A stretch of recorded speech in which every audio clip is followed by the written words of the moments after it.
Hello, everybody. Welcome to Pharmaceutical Soccer. I hope you are having a terrific start to your week after an extremely busy Nashville SC week and weekend. Two matches over the week. Probably went about as every Nashville fan probably kind of expected in some way, shape, or form. If you've been following this team for a decent amount of time, yeah, it's exhausting. This is exhausting. Clay, Valaire, what's going on, y'all? How are you? I'm good. I had a much less eventful weekend than both of you, so I'm going to keep it pretty quick. I just went and watched a lot of local soccer, and it was great. And I watched the mighty University of Evansville Purple Aces baseball team set the college baseball world on fire. Hopefully, that'll keep going. They're playing in a regional final, and shout out to the Aces. Go Evansville. But anyway, other than that, I watched a lot of soccer. It's really funny. I had a work call. I always have a work call before this podcast, actually. And who is Evansville playing? They are playing East Carolina right now in the regional championship. So she went to East Carolina. So she was talking about how she needs to watch against Evansville. And I don't know what it is. Every time Evansville gets popped up, I feel like I need to argue on your behalf. I don't know if it's successful or not, but I at least do it. Valaire, how was your weekend? I was far from Evansville, tell you that. Uh, um, no, it's good. It's a very good week. Last week you guys like sent out the link to join the recording, and I had fully intentionally wanted to be like want to click it and get on while I was literally in the water on the beach, and I forgot because I was on the water on the beach. But like I had every intentions to do that. I literally had my phone. I was carrying my phone with me. They had one of those like seats in the water, and they like bring you drinks and food and stuff. And I had my phone on the table because I was like, I need to join when y'all sent the link. But then you changed it to the next day, and I was like, okay, tomorrow I got it. And again, I brought my phone with me, and I don't. I got distracted by the pina colada or something. But but you sent the link, and like 2 hours later, I was like, oh, I didn't join, but I had every intention to get Valaire back. You know, not everyone is dedicated enough to leave the beach to come join the show when they're on vacation. Like Played it, I man. do on my family vacation every year. a Oh Valaire man, motto. no, I got distracted by the pina colada. Absolutely a motto for Valaire. it was a very good vacation, much needed. Very tiring as well. Went to Belize for a few days, then New York City, and then finally upstate New York for a friend's wedding. So it was really all encompassing vacation. At any point during this beach vacation, did you get caught in the rain? No, thankfully. But if I did like pina coladas, which I realized that maybe I don't like them as much as I thought because I only had two of them the whole time. I just had one in Dominican Republic with Steven when we went to cover the Mocha match. And I thought I liked all pina coladas, but I think I just liked those there at that time. So they're a little too sweet for my liking. Maybe the That's Dominican my pina consensus. coladas or was it a different consistency of pina colada in the Dominican compared? Yes. I like the pina coladas in Dominican more than Belize, believe it It or just not. sounds to me that you like drinking cocktails more with Steven than with your girlfriend, and I think that that's a problem. I think I that's probably disagree. true. What? No, What? no. None of that is right. But I like drinking cocktails with Steven, and I like drinking cocktails with my girlfriend. There's no need to rank anything at this point. Anyway, Too great much of a vacation. reporter. This is annoying. Normally we could get him in this kind of, but he's now become enough of a supporter where he know reporter where he knows how to not blur the lines. It's very nice, Fuller. Look, thank you. I'm happy to be back. Honestly, the last day yesterday, we were traveling back, and we kind of both looked at each other like, "Yeah, it's time to go home." Like, it's one of those where it's like you had a great time, you had a fun time, but like you want to go back to your life. Like I slept on my bed yesterday. It felt amazing. So yeah, thank you for the people who followed along. I had some little coverage here and there every now and again. Watch the games, watch quote unquote, on all sorts of different vehicles and time zones and whatnot. So that was a little fun. I also watched one game in a hot tub, so that was fun. That was the Montreal game, which put me almost to sleep between the hot tub and the game. So that's my consensus on my vacation. Thank you for the time. Hey, thanks for telling us about it, Valer. Appreciate that. Mm-hmm. I had a good weekend. I was with Valer, so that was fun. Got to watch a friend get married, so that was great. I'm with you, Valer. Like, I got home last night and I just hit the bed and I'm like, nope, not doing anything. I am dead tired. I also made like 3 stops on my way back from driving because I was craving different kinds of candy at like half an hour increments. So instead of just going through it, I stopped. So that was a good time. But yeah, Also, congrats to artist formerly known as Tipsy Tony and Alexa on getting married. see, Friends of the Tony, pod. I forgot about that. Yeah, shout out to them. Pharma Soccer 1.0 reference. Yeah. But look, we had something else happen over the week, and that was the most classic NSC week ever, which of course Clay predicted the last episode of happening, which would be going into Cincinnati and getting a win in Cincinnati on a Wednesday off of a short rest and break, where we didn't have a ton of, well, I mean, I guess we had our players ready to go, and then losing to the worst team in the league on Saturday. So, I mean, look, we have a break coming up. International times ahead. You would kind of assume we're going to hear a little bit more from the manager front sometime. I mean, you would assume. I'm not sure. But man, this team is weird. I don't necessarily know what more to say about it in that retrospect. I think you're looking at a classic mid-table team. Like, in all honesty, I just think that it's a team performing at very inconsistent levels. It's a team that is somewhat lacking in its identity of what it's trying to do on the pitch. However, there's enough quality to still get results every now and again. And that's the definition of what a mid-table team is. In MLS, if you're a mid-table team, you're most likely making the playoffs because 9 teams make it, and that's a lot. And if I had to bet on it, Nashville SC will probably get one of those 8 or 9 spots in the playoffs.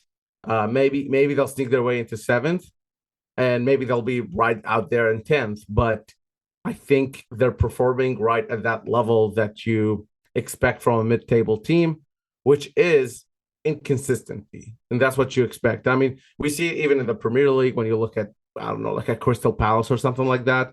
Crystal Palace can turn up at Manchester City and win, and then the next day lose to Luton. You know what I mean? And that's kind of similar to what Nashville SC has done here. That consistency takes you from a mid-table team to a team challenging for those top spots if you're able to be consistent and if you're able to get results the way it is. Now, how you get results, that the coaching, the coach and the coaching staff has a huge impact on how you get results and when you get results and how often you get results. And the fact that that is still out there being questioned because we don't know who they're going for, I think that has to affect the way they play. Well, I So, also think we'll get more information this week because the coach that we've been waiting for just got let go today. So absolutely, that'll be announced probably this who week. is the coach you've been waiting for? This was a joke on Pineda from LA. Oh, yeah. But You remember like a couple of weeks ago when or like whoever loses the Atlanta Nashville match probably gets fired. They both got fired. Look at that. That's unfortunate for them. I mean, that was always going to happen. I mean, shout out to Nashville for keeping Caleb Porter's job alive because if he would have lost on Saturday, he absolutely would have been fired. I don't know. They've lost way worse and still kept him. But the thing is, like, I still think it's shocking to me for Nashville SC to have Gary Smith be the first MLS coach to be fired. Unless there is a move, unless they're bringing in somebody they know, they trust, and they want, I still think that move, timing wise, was a weird time. I mean, we talked about that on the show last week. Is if you're getting rid of him to bring in somebody, surely by now you would be bringing in somebody, because I don't think that you can look at the results since Roomba's been there and say that Gary couldn't have managed the same kinds of results. because they aren't really doing anything that we haven't seen from Nashville already. We've seen Gary Smith teams, even not good ones, get results in Cincinnati. And I am inclined to believe that we might have seen a better performance against, say, Atlanta than we saw with Roomba, or even New England. Although I have some thoughts on the New England one, but like I'm not totally convinced that this is any different at the end of the day, points wise, from this stretch of games without Gary that you would have gotten with Gary. Now, of course, if they are bringing in somebody, and I think that could happen this week, if they are bringing in somebody, then it makes a little bit more sense. Yeah, and this is not to like, to disrespect or anything that or to question anything Roomba's doing. I think he's doing what he's asked by for the club, but going from a player development coach all the way to a head coach it's a very big step, and he's doing his best. And look, credit to him. He just lost his first game as head coach just now. So like, I think he's doing a good job for the situation he's in. But I think I 100% agree with Clay in that Gary Smith will probably be able to get these results, if not better. Well, yeah, and Ruma gets massive credit too because of like even with his promotion, you're missing two members of the coaching staff still that he has to kind of take up and keep track of because you're still missing those two spots. Even with he didn't just hire, so like shout out to Ruma for what he's doing, but we all know this was not the master plan going forward. And I know Nashville has normally been very good at keeping things quiet when it comes to hires, players being, all that type of stuff. Well, let's talk about it. So we wanted to make an addendum specifically to the prop bets when it came to a new addition to this. Clay, I don't necessarily know how to do this specifically when it comes to, because do we have $105 now? How does this work? No, we're not messing with that with the records. This is just a verbal agreement here. This is just a verbal fun. This is just a win. How about this is the tiebreaker?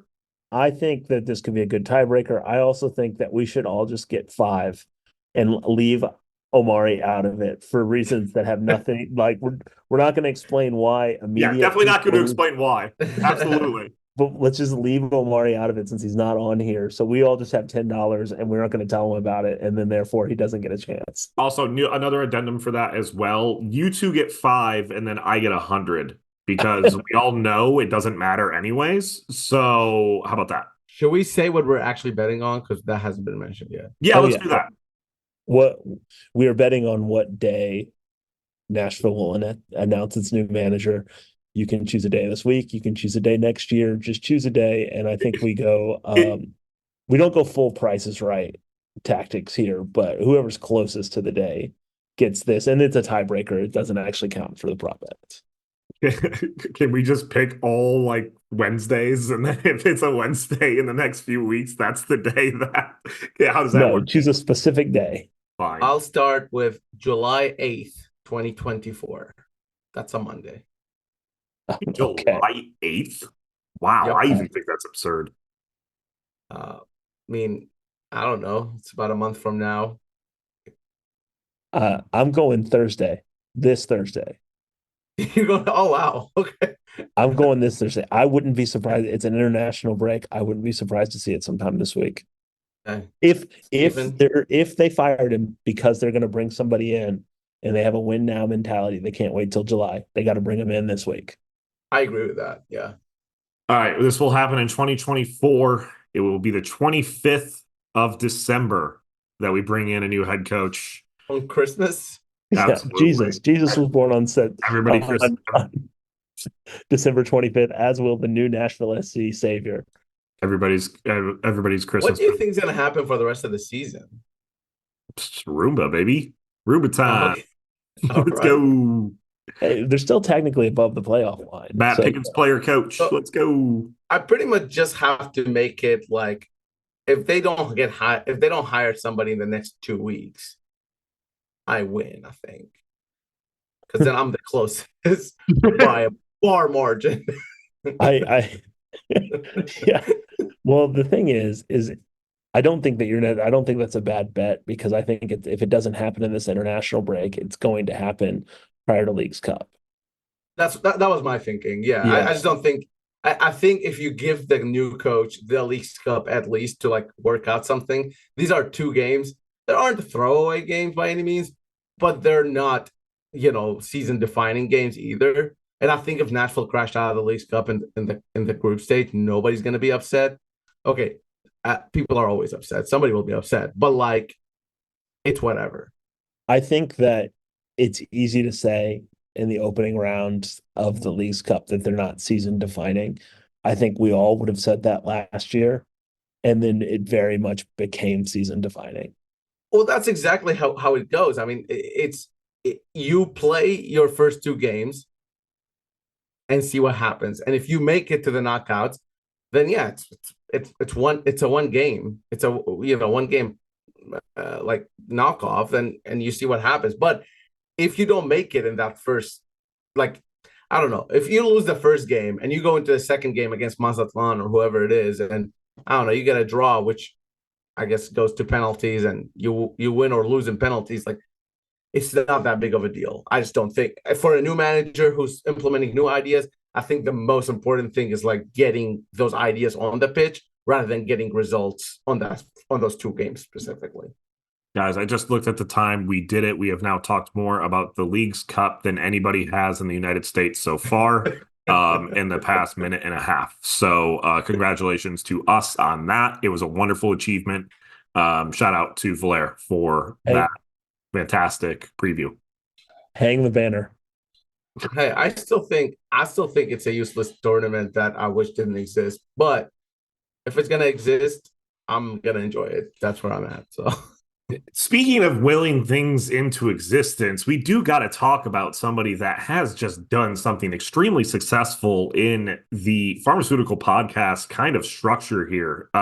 This is a kind of a first for us. We had a debate about this before the show because we thought this person, our newest Patreon member, was a Patreon member already because we did give him a shout out a few weeks ago. I remember because awesome name. But no, he did the best thing of writing a review to get a shout out and then earning the Patreon member shout out spot. If you did not know, you could go check out our Patreon at Pharma Soccer. $5 a month helps keep the lights on when it comes to the show, helps us do everything that we do. So please make sure you do check that out. Shout out to Octavio for being the most recent member to join the Patreon. Thank you so much. We really appreciate that. it's Octavio. And yes, Octavio put in a review 2 weeks ago, and then just this past week joined the Patreon. Smart move. Two shout outs to Octavio. It was a review about a month ago, but the way we Oh. would like you to do it is do the Patreon first and then do the review. But honestly, as long as you do them both and as long as you give us 5 stars on the review, you're getting a shout out. Yes. Be like Octavio. Join us. Yeah. You also get to like ask questions that will make it to the podcast. So like if you really want us to answer something, you're gonna have to join the Patreon. That's the best way to reach us. Which sometimes is a good or bad thing if you do want those questions answered. But no, look, we have an extremely busy. Oh, well, I guess we should also, we kind of talked about doing the prop bet addendum. I guess we can talk about it. Valer, why don't you give us an update specifically on the numbers themselves? Okay, we're a little over halfway through the prop bets, which if you haven't listened to that episode, go back and listen. So it's how we preview every season. Yes. So optimistic. So optimistic at the start of the season. Yes, we're always very optimistic. We each get 100 of fake money, and we have a series of 10 bets, and we, bet money on that. We've done it every season since 2020. So in this recent one, Omari joined, of course. Was that every season since 2019? Rather 2019. We did in 2019. I don't Yeah. remember a 2019 one. Oh, okay, well, whatever. Either way, we've done it a lot. Okay, we've done it. Yeah, this is the 5th time we're doing it at least. And I've won every single one. Anyway, so the update is we're about 6 of the 10 already happened, and Omari is in the lead with Clay in second place, myself in third place by a difference of $2. And Steven with $0 is in fourth place, as is customary, as it always is. So, yep, we'll give you an update probably maybe around Leagues Cup or right after Leagues Cup because we like you to keep up with the prop bets just as much as we like to keep up with the prop bets. I haven't kept up with a prop bet for 5 years, as we have so made that very clear. So I'd rather you keep up with it than me, because what's the point of even doing this anymore? Let's just not do it anymore. How about that?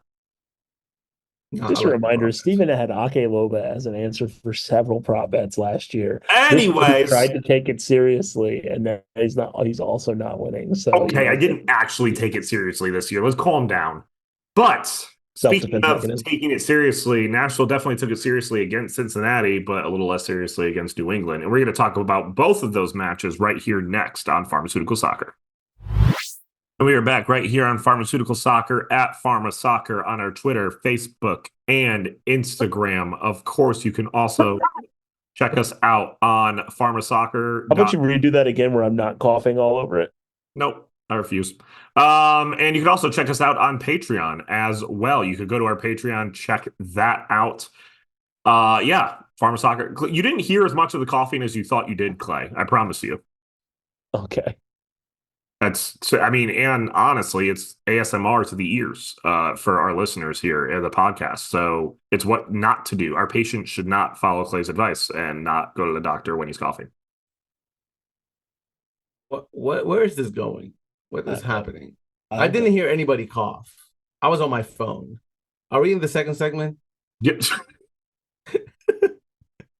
We do a really good job of paying attention to the show. Anyways, speaking of Nashville SC coughing.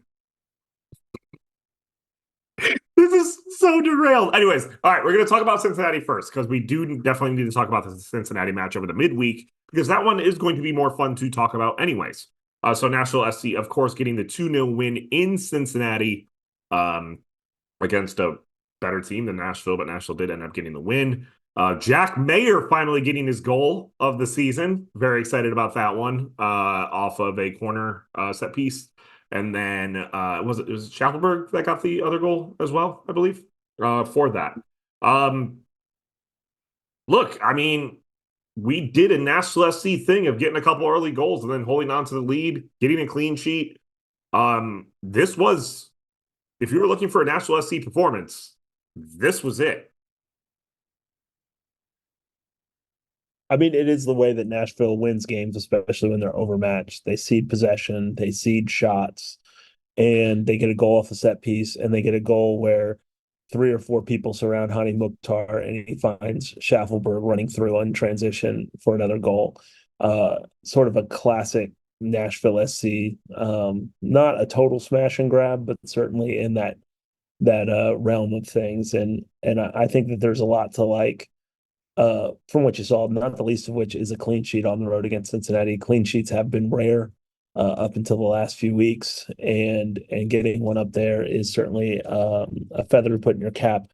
I don't know that there's a ton to draw from it in terms of like this is a real change and things going forward, especially considering what happened next. But generally speaking, like I mean, I was negative on that game. I predicted a loss even after I said they're going to beat Cincinnati and lose to New England on last week's show. But it was enjoyable to watch the Nashville SC that we watch win those types of games, win a game that we, in the style that we've gotten used to, because we haven't seen that a lot this year. Well, and I made a note on Twitter that there are two fundamental ways in Nashville plays soccer, and one of those has to do with Hani Mukhtar connecting with others, and the other one is set pieces. And the fact that both those goals came from those two things is a very positive thing. And then the third one is keeping being organized at the back and keeping a clean sheet eventually. Now, obviously, that doesn't work all the time, but if Nashville SC, even if the results are not there, even if the goals are not there, if Nashville SC can keep a clean sheet or maybe maintain, but to limit the opponent to one goal, be dangerous on the free kicks and the corners, even if that means that they don't score necessarily from them, but continue to test the goalkeepers. And if Hani Mukhtar is connecting with the players around him, in this case, it's Jacob Schaffelberg, even if the result doesn't come in the first half, like it did against Cincinnati, It might not come in that game specifically. It will come in that following game because those three things are so vital to what Nashville SC does. And if they can keep those three things consistently, then the results will come because the performance dictates the results. It's not the other way around. So to me, I can't tell you if that game was supposed to be some sort of a big rallying point for Nashville SC because all that depends on what happens afterwards. Did they keep that consistency? Did those three things that I talked about continue on? And the answer is no. I know we're getting to it, but no. I mean, but they have a little bit of a break and they come back to it again, and they have another chance to kind of build upon that because you can draw back to Cincinnati away, and now you have a kind of that waypoint of being like, well, we did it there, so like, what's stopping us from doing it somewhere else? Well, and I think the weird thing with this team is going to, like, this season, I think it's the buzzword is going to be the consistency behind it. Obviously, having your manager not there is going to be a big part of it. But I mean, you saw the Hani Mukhtar show on Wednesday against Cincinnati. Even with him not being on the score sheet, you could see what happens in that in that way, where what he's able to provide. And then you also saw the Walker Zimmerman show. Literally, with that ball that Jack Mayer scored, he pulled three defenders off of him just by going up for that, which left Jack Mayer more wide open. You see the impact these players can have, but then there's times where they're just not there. And that happened again on Saturday. Yeah, and when I think that I think you can both think that the Cincinnati game is a sign of things turning a corner, not fully turning a corner, and acknowledge that it didn't show in the New England game totally. Because I think if you go back to the end of April and throughout May, we've seen more of the Nashville team that we're used to seeing over time. We've seen more clean sheets. We've seen more set piece goals. We've seen mistakes at the back, which is typically how teams score against Nashville. And we've just seen a more normal thing than what we saw earlier in the season with Nashville SC. So I think like Cincinnati was a sign that this style can still work and can still win games. And then New England was a sign that, oh yeah, you're only ever a couple of misplays from everything kind of blowing up in your face, which is unfortunately something we've seen a lot the last 2 years with SC. And the unfortunate thing and the sort of the frustrating thing about this period of time is that we do not know what's next because we don't know if a new manager is going to come in, if there's going to be stylistic changes. We probably expect some level of roster overhaul. There's all these things that we don't know going forward. So it's kind of hard to look at any of these and say, well, it's a good sign. And that's the part that is kind of maddening to try and figure out what's next. The other thing is that if you were to lay these three games out together and say Nashville SC is getting 4 points out of those, I think a lot of people would have taken that before it happened. I think that was a little bit more on the optimistic view, honestly. Two away games, Montreal, Cincinnati, one home game to New England. You say 4 points, I think a lot of people would have been okay with that. The way it happened is a little more disappointing, right? Because if those two results were flipped, then we're talking about, oh, are Nashville back on their feet? So, for example, if Nashville SC came up, played against Cincinnati the same way they played against New England and lost, then went on to beat New England like they beat Cincinnati, then we'd be talking about Nashville SC team with two great performances, but unfortunately only one win because Cincinnati's too good, right? That's not how it went down. So I think the framing of it in terms of performances is important. However, the results in themselves is not really that bad, getting 4 points from those three games, considering where the season is, of course. Yeah, and I absolutely think you're gonna look, you can look at the playoff table now, and it shows that, hey, guess what? Even with those 4 points, we're still on that playoff line, kind of that mid-table line where we expected. I think it's nice in the Cincinnati, especially with the Cincinnati match, that we're gonna look back on. I don't necessarily think it's something that's just a one-off. I think it's good to know, just like the Montreal match, it is there. The ability to play in these big games, the ability to score, just like we learned in the Montreal match, is there. It's just having that consistent aspect of it. And I think that's something maybe when we do get a new coach that might be a little bit better. But it is disheartening, especially now, against a team like New England. Did they just have a resurgence like we did against Cincinnati? I don't know. I I mean, the New England game is one of those that where if you look at the stats, it's utterly confusing how Nashville lost. But if you watch the game, it's not something we haven't seen before. Obviously, Nashville's chasing the game for most of it, so their offensive stats are quite a bit inflated, but they missed two penalties. They had plenty of, I'll tell you what, the last 15, 20 minutes of that game, it felt like there was something coming for Nashville. We've all been in the stadium when it's been a game like that where Nashville hasn't been up to snuff and then just have their foot on their pedal late. And I was pretty surprised, honestly, that they didn't find the back of the net one more time because we've seen that game from Nashville getting something that they don't deserve on the basis of play. And the tail end of that New England game, it just felt like so much was riding on the last 20 minutes of it.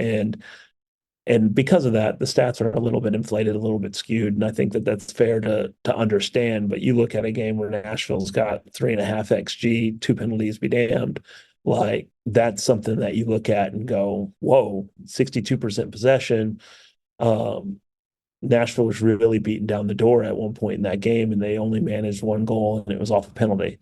And that's it's funny because we had another game earlier this year, and was it San Jose, where it was just chance after chance after chance after chance for a while, and then the only goal was a penalty.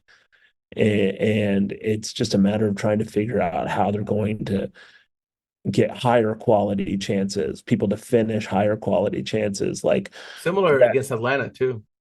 yeah, it's one of those things where it doesn't really make a lot of sense. And the New England game, I felt like terrible afterwards. But the more I thought about the game, the more I was like, well, that's a game that if they perform like that in those situations, they're going to win more often than they lose.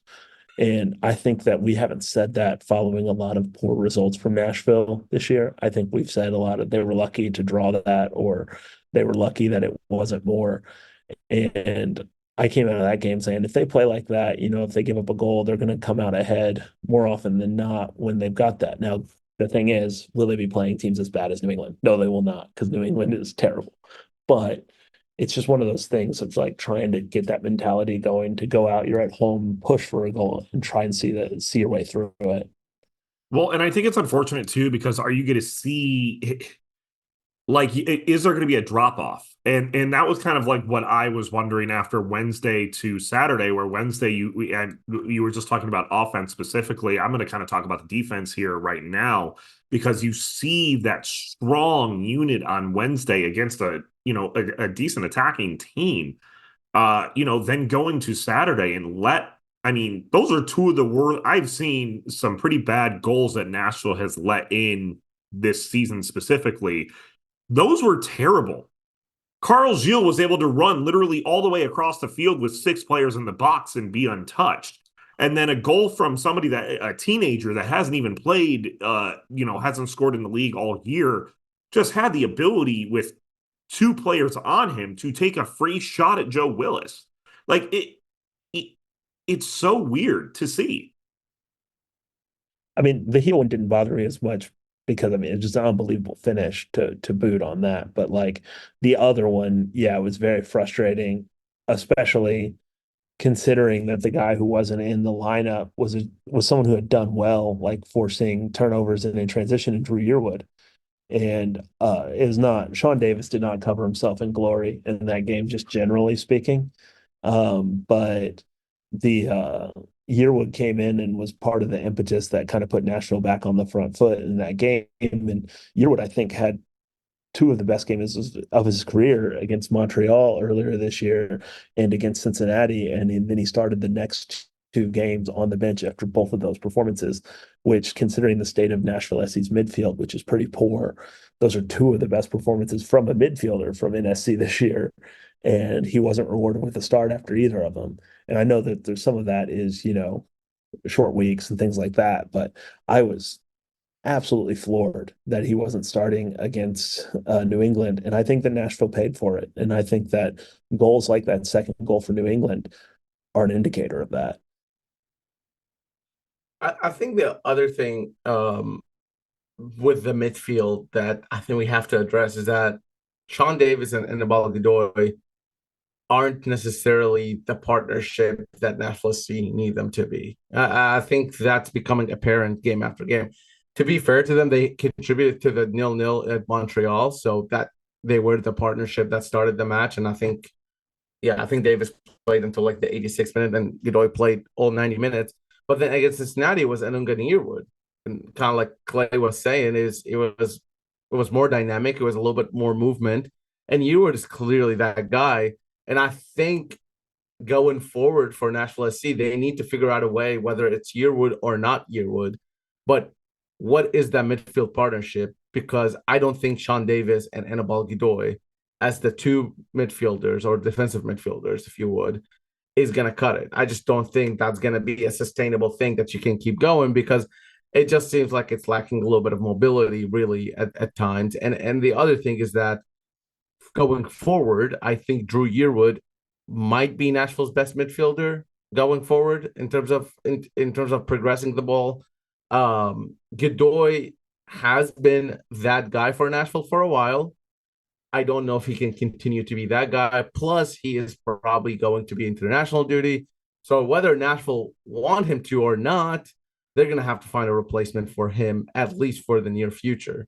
And with that said, I think the quicker that you can get one of these Anunga or Yearwood into the lineup and acclimated with Sean Davis, the better you'll be covered. And then, of course, I think we've all said this, they need another midfielder in the summer window. I think that's the number one need right now. Yeah, it keeps looking. I keep thinking about it, and especially with the conversations that we've had with us, now spending fourth, on salary spending, talking about where our midfield depth is at, and it continues just to scare me 1,000% of, okay, Drew Yearwood is our best midfielder going forward. That should not be the case. Drew Yearwood was supposed to be a project in some way, shape, or form when it came to the player that he was supposed to be. He wasn't supposed to be the guy that we count on week in, week out, depending on what's going to happen with this team. So I think it's going to be extremely interesting to see, especially going forward, what Nashville does. Do have a little bit of a, with the international break, a little bit more of an understanding to see where Nashville goes when it comes to the coaching decision, on what is going to be happening. So, well, and I think that the thing is, if Clay is right and they end up hiring this manager in this international window, coming back, it's looking very, very tough for Nashville SC from this window. The next 5 matches are some of the hardest matches I think Nashville SC will ever have in their season, going away at Red Bulls, going away to Toronto to start off with.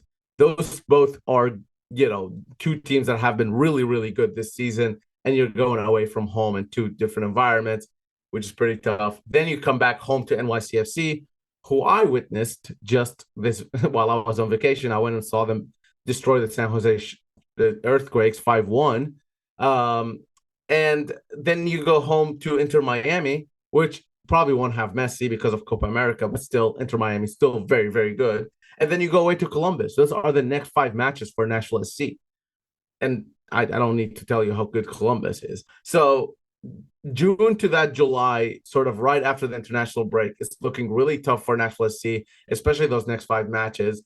And part of me is thinking, if you get a new coach in, is this sort of stretch the best environment to bring in a new coach in versus something like what I was saying, which is right before Leagues Cup where things are a little calmer? I don't know. I don't think they're going to maybe try to hold up that higher if unless they really have to. But also, these 5 matches are going to be pretty defining in what this coach or the interim can do with Nashville SC. Yeah, Valeria, you're having me kind of convinced that they're actually going to announce it on Christmas Eve instead of Christmas Day now. So, thank you for that. Now I'm really scared about my prop bet specifically. But I appreciate that timing. So, anything else we want to talk about when it comes to these 2 matches? Come on, y'all. We have like an international break. Like, I'm normally like, hey, let's go. We got to worry about time. We got something going on. This is strange. I think the biggest story for Nashville SC is the coaching vacancy. And the fact that we haven't heard anything not even a rumor or a murmur or anything. Now, to be fair, I have not been in town, so I don't know. Maybe I should start texting some people, but we haven't seen anybody talk about this coaching vacancy since Gary Smith was let go. And I don't know, maybe that shouldn't be worrying, but it is a little worrying, I think. Shoot, Chelsea literally fired their coach and hired a new coach in a faster time than current Nashville SC's track record when it comes to the coaching a vacancy. Well, obviously, Nashville's hiring Pochettino, but uh, the that's the real reason we haven't heard it is because Valeri's been gone. Because of course, the last major transitional note for NSC was Sam Surridge, which of course was broken by Valer Shavilla in pharmaceutical True. soccer. True. So he's been gone. So maybe we don't know, but I just it makes no sense to get rid of Gary when they got rid of Gary if they didn't have a plan. So they're either going in clueless, which that could be a chance, or it's coming pretty soon. I also think this is defining. Sorry, one more thing. You wanted me to talk, right? I think this is very much on Mike Jacobs at this point as well. I think he understands that him and Gary were connected and intertwined at a lot of times, and the fact that Gary's no longer there, a lot more eyes are on Jacobs now. A lot more eyes are on him. This decision could make or break his Nashville career. This hire can make or break his Nashville career. So I understand that he wants to take his time with it and be as logical as possible. But also, I think he's feeling the pressure, and honestly, as he should. He'll tell you himself that he's feeling the pressure because it's a performance, it's a result based business, and he's going to need to deliver. Who's not feeling the pressure, that would be Valer Shabila on moving into the third segment. But now he is. So we are going to. I had a really good transition before Valer went in on that, which was a really good point. But you messed up my transition. How many times has Steven said on this show, I had a really good transition, but then this happened? Often. We should just cut it to the third segment. That'd be great. But we'll be back right here shortly, the third segment of Pharmaceutical Soccer. And we are back right here on Pharmaceutical Soccer, of course, at Pharma Soccer on our Twitter, Facebook, and Instagram. Of course, you can check us out on our Patreon, like I brought up in the first and second segment. Also, pharmasoccer.com. Check that out as well. Look, we're at an international break this week, so not a ton to talk about. Not necessarily. I mean, even with the 2-game week, there wasn't a ton of MLS headline stories, I'd say, over the time. I mean, Atlanta's coach getting fired again, that's probably something kind of expected. Salt Lake are a good team, and Chicharrongo should be an MVP. If Messi wasn't here, I don't think there would even be a single question about Chicharrongo being MVP. I mean, it's one thing about him being the star striker who scores the goals, but the way he drops into midfield and creates play is incredible. And he scored from he scored from behind the halfway line. So there's that as well. All I'm saying is that in 2021, we got on this show and got so annoyed at everyone crowning Carlos Gil MVP before the end of the season. And now here we are, and Valer Shavilla is crowning Chicharrongo MVP. I'm not. I said he's likely. I said him and Messi probably are the two. He is the MVP. No. I never said anything. I'm waiting for the rest of the season. However, at this moment, if you ask me to tell me who is the MVP, I'll tell you Chicharrongo. And not only that, I was urging Nashville SC to sign him back in the day because, look, we all know he had the talent. For some reason, he didn't fit in LAFC, which they were wild to let him go to start with. He goes to Liga MX for a little bit, like 5-6 months or something like that. And then Salt Lake makes that big splash and gets him. And every single person who's ever seen him play in MLS would tell you that he has the talent, he can score the goals, and he can be that guy. And now this just confirms it. That's all. While we're urging Nashville to sign players, I just know there's a little player that Nashville should sign, Kylian Mbappe. If they could go ahead and do that, that would be great. Well, Chicho No. Arango is a lot less too convinced than Kylian Mbappe. Real Salt Lake, Real Madrid, whatever. Say Right. But tomato, that's the tomato. thing. But honestly, like if we're going into this real quick, that's the thing that like Nashville SC is not going to get Marco Royce. Nashville SC is not going to get Jordi Alba or Suarez. Mhm. But you look at Cucho Hernandez in Columbus. You look at Hani Mukhtar here in Nashville. You look at Chicho Arango and Real Salt Lake. That's the level of player that Nashville SC can bring. I mean, if they're convinced to live in Salt Lake City, which beautiful town by the way, Steve and I have seen it for ourselves, And then me. they can be convinced to live in Nashville too. It's not a coastal town. It's not New York. It's not Chicago. It's just another quote unquote smaller market. Yeah, Anyway, that's agreed. sorry. I have a rant about this. Like, there's this whole like idea that like good players wouldn't go to these. It's not that. It's about finding the right talent. It's not about just going and paying money. Yes, Olivier Giroud is never going to come to Nashville SC or Cincinnati. But Cincinnati still got Lucio Costas, and Nashville still got Hani Mukhtar, two MVPs. So you can do something about it. I mean, one of the random cities where you can find some talent as well, especially from the Nashville SC side, would be Huntsville, which got their first Yeah, win over the weekend, which is very nice to see. yeah, and especially on the international side too, as there are lots of international players at Huntsville this year. Big, big, big win for them. They've had, for as bad as it's felt like Nashville SC season's been, Huntsville's has been worse. So they go to Carolina. They give up the first home goal ever in the history of the Carolina Corps. But after that, they ended up winning 4-1. But the most important note from that game is Forster Ajago scored. Ajago, of course, made the bench against Cincinnati. Big news that we kind of forgot to cover in the second segment, which means that he's on the MLS roster and he's taking up an international slot. And hopefully that means a slot will be opening soon if they have a signing planned. But Ajago is averaging a goal contribution every, I think, 72, 73 minutes right now playing for Huntsville. And then the other big news there is that Adam Sipic scored 2 goals late in that game to seal it.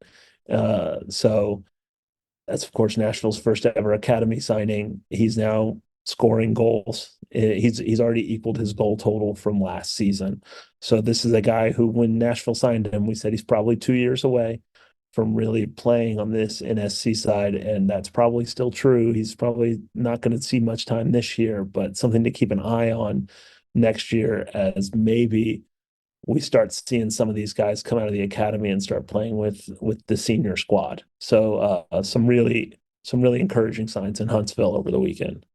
And while results are not, as we've talked about, are not the main focus of Huntsville City FC, losing or not winning 15 in a row is also not helpful. So, there's somewhere a balance. Maybe they won't win the whole thing, but getting wins under these players' belts, getting these players involved in winning teams is very important for their mentality and for their growth and development in the sport. So for Ajago to come in and Sipic as well to come in and perform for a team that wins means more to them than performing for a team that loses. So yes, results are not the main thing, but they're still important.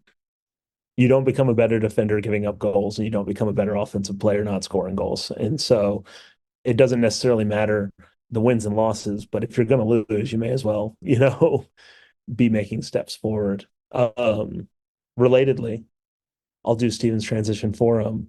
In other soccer news locally, lots of teams were in action this past weekend, and so I'll start on the men's side. TSC men, they went well last week. They played against East Atlanta and they lost 4-2. They also lost 2-1 over the weekend against Dothan. They've got some time off. They don't play again until towards the end of next week. And then on the women's side, we're reaching that part of the year where I remind everyone that there's high level women's soccer in Nashville. And this is, of course, a historic year as there are three amateur teams playing in national leagues.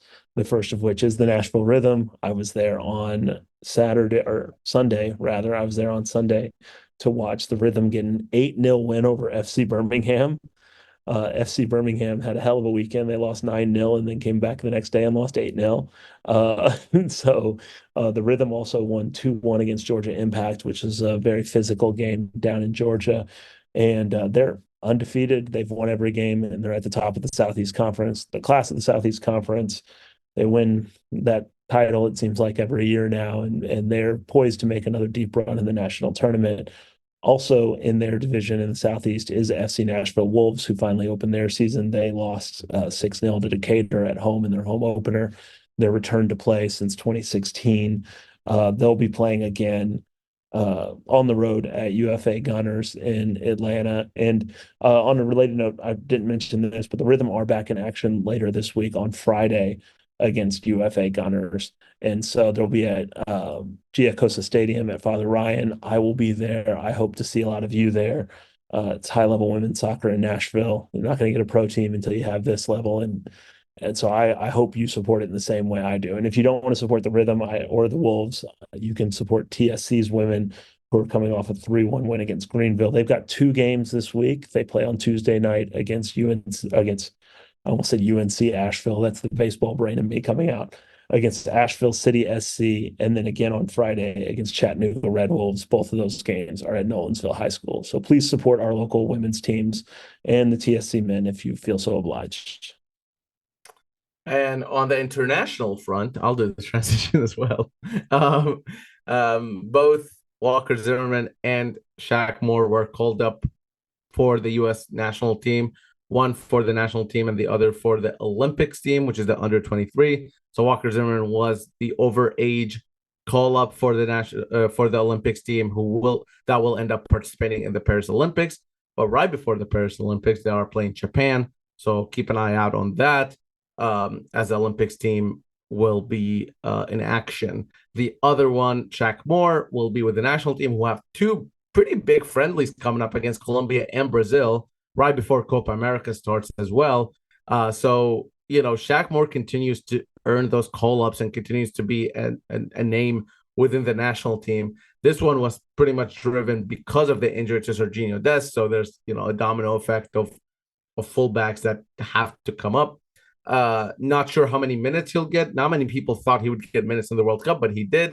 So chances are he'll get some minutes in Copa America as well. And then for Walker, chances are he's going to play most of those minutes. He's coming in as a leader of the team. He's coming in as somebody who kind of to rally the troops and get them going. So chances are he'll be playing. It's going to be a fun tournament in the Olympics. It was almost going to be Iraq and US in the same, there was a chance they will be in the same group.